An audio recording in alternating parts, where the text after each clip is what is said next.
Many times, in the name of spirituality, we try to escape from the world. We try to escape from the world. We just use our laziness for spirituality. No, no, no. Many people come and tell me, no, no, no. Why? The great sadhus, Mahatmas like Ramakrishna and all did not do anything. They were just sitting. And Ramana Maharshi was always lying on the couch. No, it is not true. Understand? Maybe from the outer world you can say. He used to cook. He used to cook actually. He will take care of everything so meticulously. From the outer world we have our own views. Ramakrishna did not do anything. The whole day he was sitting on his couch and talking to people. That's what I am also doing. What is the wrong? People have their own opinions, their own ideas. Ramana Maharshi was always lying down. Why not me? I am also lying down and watching the TV. But why people call me couch potatoes? They go and touch the feet of Ramana Maharshi. But with me they call me couch potatoes. Understand? The state of consciousness, that plays a major role. You cannot understand their ideas and try to imitate in your life. I have a story for you. A teenager has just passed his driving test and asked his father, who was a church minister, whether he could borrow his car. Church minister, he says, yes, you may borrow my car, my son, if you study Bible, work hard at college and get your hair cut. A month later, the lad asked again whether he could borrow the car. His father said, I am very proud of you, my son. You have been studying your Bible and your college results are excellent. But the only thing is, you have not had your hair cut. This guy says, Dad, why should I cut my hair? I have been thinking about it. See, Samson had a long hair, Moses had a long hair, even Jesus had a long hair. The father says, that is true, my son, but they walked everywhere.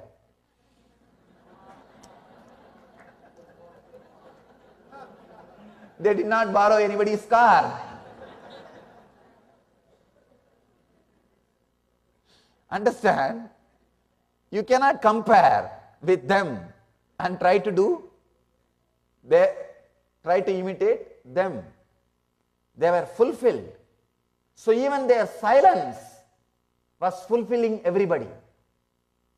Even in their silence, they fulfilled thousands of people. If you are doing anything out of your fulfillment, it will be fulfilling everybody, including the animals who come around you, even the animals. Stavaram Jangamam. In Sanskrit we have two words. Stavara means the trees, plants, all that. Jangama means even the stones. Even the Stavara and Jangama which comes around you, or near which you go, even they will feel fulfilled. Stavaram Jangamam Vyaptam. Even all of them will be filled by you. Patanjali says, work out of that fulfillment. When a master like Patanjali gives the idea, he sees all dimensions of your being. But when ordinary people, when they try to give ideas about your life, they have only their own vested interests. Naturally, your society will tell you work, study. Why? Because they need servants. That's the way the society gets built. And they don't care about you. They care about what they want. Each one has their own idea, what they want. They don't even look completely. Understand? Internalize the decisions, internalize the ideas created by a person who knows the whole thing completely. Patanjali, persons like Patanjali and all, they have a complete vision. When you internalize their ideas, feel connected to their ideas and start living, even though in the initial level it may look little difficult because you have been made to believe it is difficult. People come and tell me, Swamiji, half an hour I can't sit for meditation. I tell them, all right, sit in your couch and meditate. No, even in the couch, half an hour sitting is not possible. I tell them, for football match, how many hours you sit? In India, cricket. In this country, football is a religion. In each country, they have their own religion. For cricket, how many hours they sit? Football, how many hours they sit?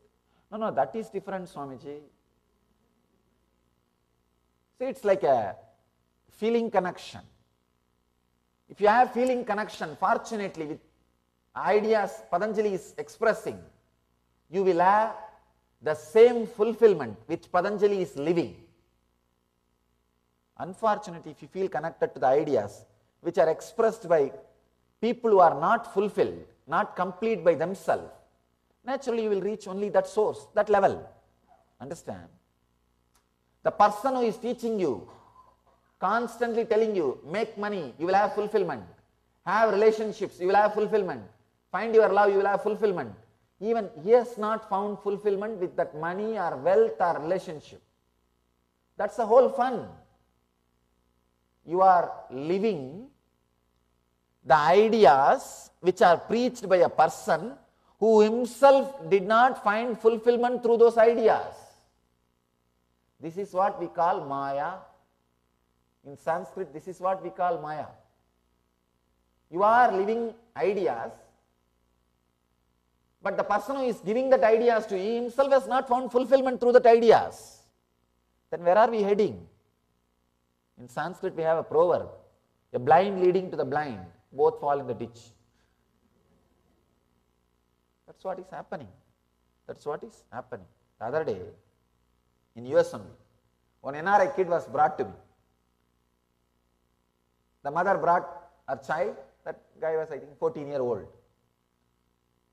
Mother says, Swamiji is not listening to me, please tell him to listen to me. I had the shock. I myself did not listen to my mother.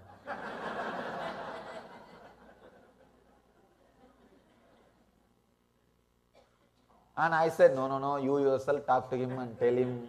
I cannot tell. I just somehow want to avoid. It's a very difficult situation. But you know, ladies, once they hold, they stand. And this lady says, no, nothing doing. You have to tell him, Swamiji. And in front of me, fight is going on. Finally, I said, all right. I called him and said, why don't you listen to your mother? See, even I am listening. Even I am listening. Why don't you listen to her? He just looked up and said, Swamiji, she herself is not happy and depressed. If I listen to all her ideas, I will also become like that. True.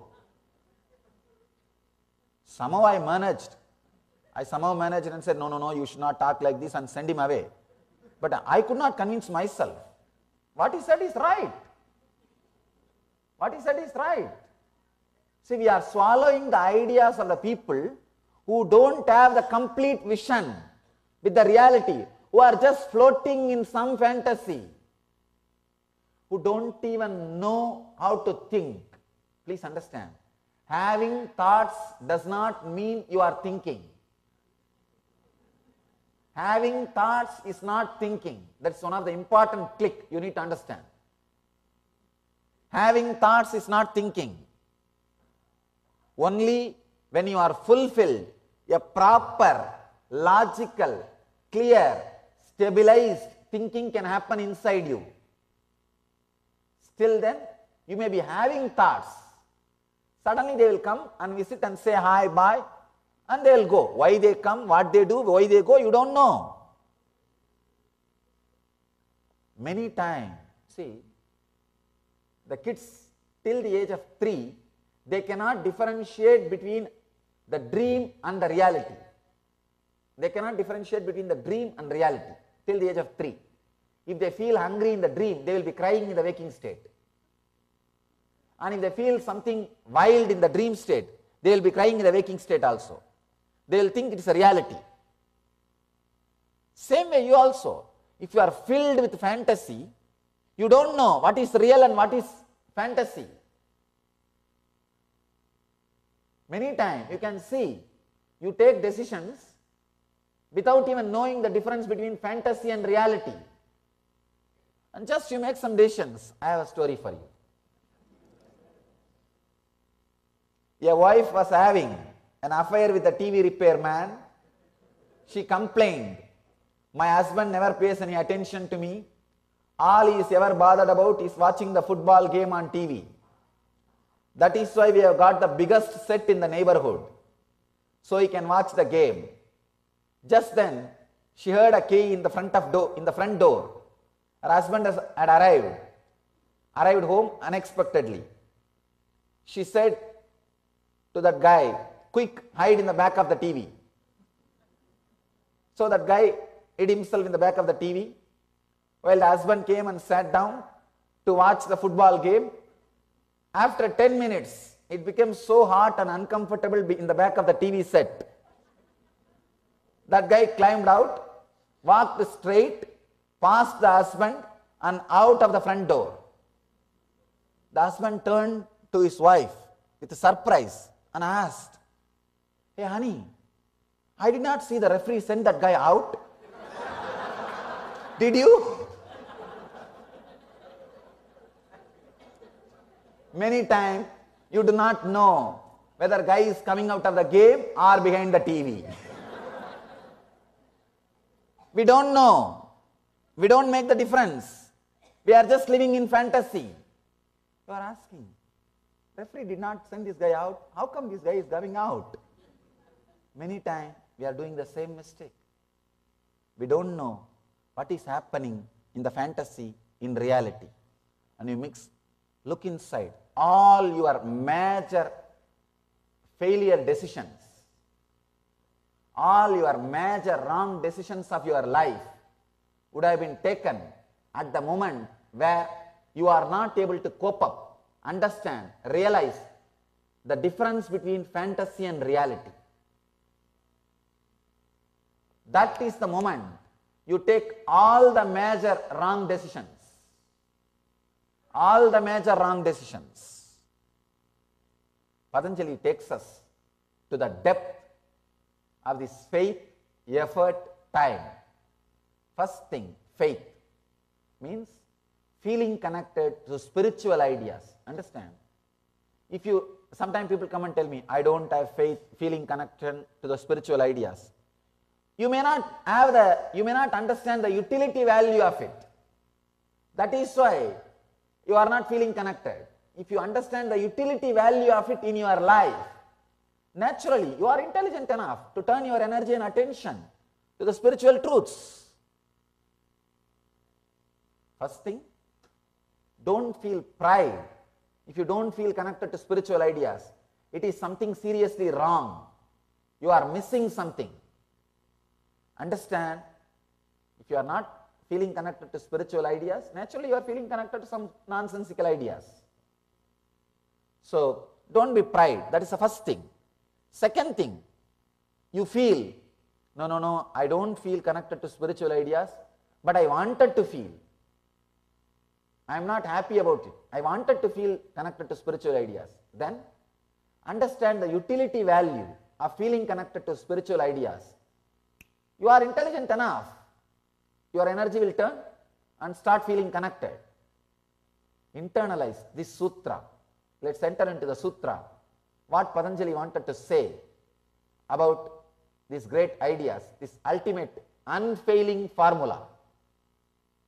Unfailing formula, then you will see, you start experiencing this faith, effort, time, all these things effortlessly. The sutra, the 20th sutra, Shraddha, Virya, Smriti Samadhi, Prajna, Purvaka, Itaresham. A very beautiful sutra. I just wanted to give you the translation of Swami Vivekananda, other 2-3 translations, then I will give my own translation. By others, this samadhi is attained through faith, energy, memory, concentration and discrimination of the real. And Sachidananda's translation. To the others, this asamprajna, the samadhi, could come through faith, strength, memory, contemplation or by discernment. I want to give you my own translation. I try to use usually more words to explain each concept, because the word Shraddha you can't translate as faith. The faith word is, it can say only one dimension of Shraddha. Shraddha means faith plus the courage to stand behind the faith. That is Shraddha. Courage to live the faith. That is Shraddha. So I usually try to use more words so that the concept itself is expressed in the translation, not just the literal translation. If I restrict myself, one Sanskrit word, one English word, then I may not be able to express the whole idea in the translation. So I take up few more words to express each concept in my translation. That's why my translation runs little long. The path of the ultimate is attained by some by faith in the path, energy directed on the path, repeatedly bringing to awareness the path, concentration and discrimination. 5 things. Shraddha, Virya, Smriti, Samadhi, Prajna.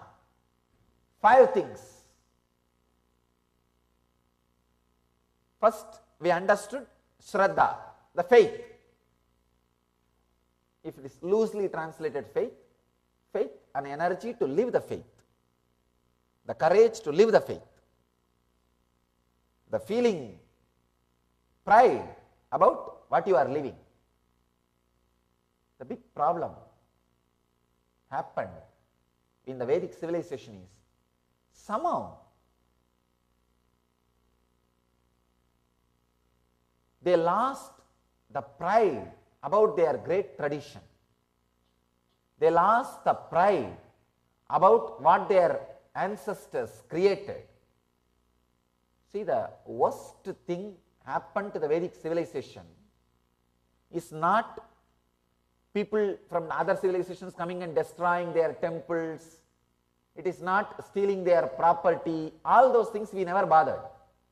The Somnath was destroyed by 17 times. It means what? 17 times we built it again. That is why he came and destroyed. Why? Because again and again we were building. We were not tired. And I know millions of temples have been demolished. But next generation will erect it much better than that. It will be standing again. That was not the great conspiracy, that's the right word, done to the Vedic tradition. The greatest conspiracy is somehow we have been taught, given ideas, the way in which we started understanding and internalizing and losing the pride about our tradition, the pride about this great spiritual wealth and knowledge. When that is lost, everything is lost. Everything is lost. Everything is lost. Surprised. Because this civilization, this great knowledge, is there for last 10,000 years. Nobody was able to shake. How come in last 60 years so much has been lost, especially in Tamil Nadu and South India? Then I realized where the spiritual ideas are taught, that pride is taken away. The utility value of the spiritual ideas are taken away. Then naturally, nobody will study and the pride is not there, disappears. That was the worst thing happened to the Vedic tradition.